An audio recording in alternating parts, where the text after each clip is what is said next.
Kasi nga, sa simula, sinabi ko, gusto nila mag-impeachment. Hindi nila magawa kasi wala silang kaso for impeachment. So, ang ginagawa nila dyan, nagpi-fishing sila na nagpi-fishing, hanap sila ng hanap. Dito natugunan niya agad ang attempt sa impeachment laban sa kanya.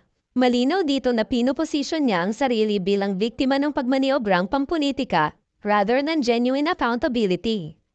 Makikita natin ang pagiging defensive instead of addressing the concern. Inilalarawan niya din dito ang sarili niya as a victim of political fishing. Yun ang pagkakaintindi ko. Sa pamamagitan ng pagtanong ng motibo sa likod ng investigasyon, dinadivert lang daw ang attention from the specifics of the allegations. Ang una, nag-explain kami lagi sa Commission on Audit kung paano ginastos yan. Lahat ng hiningi ng Commission on Audit, binigay namin. Meron kaming mga hindi nabigay, sinabihan kami ng Commission on Audit, kailangan namin yan. So, we fully cooperated and participated and submitted to the Commission on Audit with regard to the confidential funds. Anya hindi naman katakataka ang paggastos ng milyong-milyong piso sa pamahalaan sa loob ng isang araw. Kami doon sa DepEd noon, pumipirma kami billions in one day para maglabas ng pera. So hindi nakakapagtataka ang 5 million, 10 million in a day. Pirma lang yan. Tapos lalabas na yung pera. Ibabayad na yan kung saan yan ibabayad. And then, babalik na yun.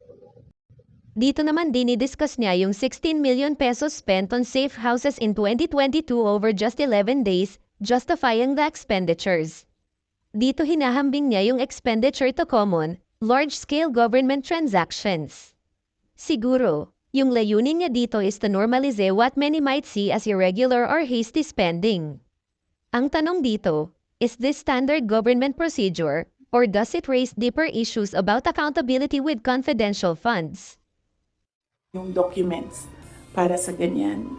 Ganun talaga ang gobyerno. Gumagastos siya everyday para sa mga projects niya. Sabi niya ang Kamara ang umaaktong nag-audit sa kanilang mga sinusumite. Kasi ang ginagawa nila, sila na yung nag-audit. Hindi naman yan tinanong ng Commission on Audit. Ang hiningi lang ng Commission on Audit, ano yung documents para sa mga expenditures. So, sinubmit namin yon. Nakita ko sa transcript na kahit anong sabihin ng tao na nakaupo doon, ng research person, kukontrahin siya noong nagtatanong. Walang tamang sagot sila tatanggapin. Kahit yung COA na mismo ang nagsabi kung ano yung trabaho niya, hindi nila tinatanggap na sagot. Dito makikita mismo ang pagtuligsa niya sa mambabatas. Pinapahiwatig niya rin dito na hindi na tungkol sa tunay na investigasyon kundi pamumulitika. Dito, maaaring mapolarize nito ang mga opinyon ng mga tao, kung saan ang mga taga-suporta ay kumakampi sa kanyang pagtanggi at ang mga kritiko ay nananawagan para sa higit pang transparency at pananagutan. Imagine niyo, meron tayong speaker na on record, on paper, in another country, na tumanggap ng suhol. Kaya, hindi pa kami nagkausap nung merong mga subpoena, hindi pa kami nagkausap kung ano yung gusto nilang gagawin. Basta sinabihan ko sila, I will be with you every step of the way. Sinabihan ko din sila, kung ang decision mo ay magpa-detain, sinabihan ko din sila, sasamahan kita doon sa loob ng detention. Walang problema yan. Dito sa statement niya, pinapakita yung loyalty at commitment niya sa kanyang team, but it also reflects ang uncompromising attitude against the ongoing investigations. By taking such a public position, dito inilalarawan niya ang isyu na hindi lamang personal na bagay, kundi usaping kinasasangkutan ng OVP.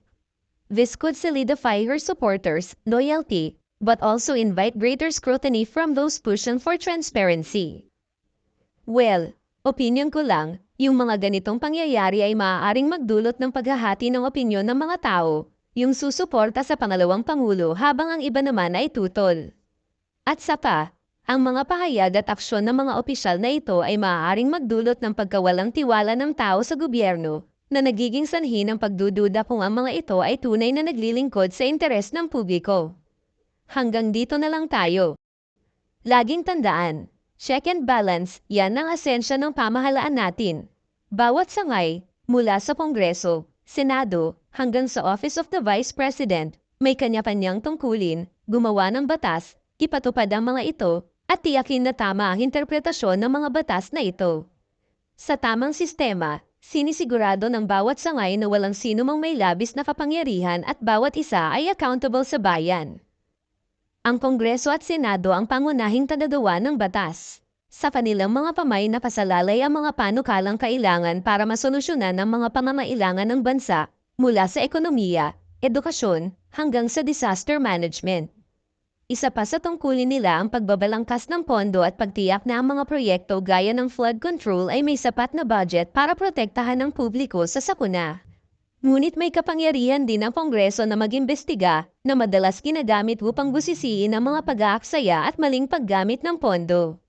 Subalit, minsan ang mga investigasyong ito ay nagiging daan sa politika kung saan mas nauna ang pamumulitika kaysa sa serbisyong publiko. At dito nagsisimula ang problema. Kapag buong termino ay nauubos sa bangayan, sa hearing na walang malinaw na resulta, mga panukalang batas para sa kapakanan ng bayan ang nasa sakripisyo.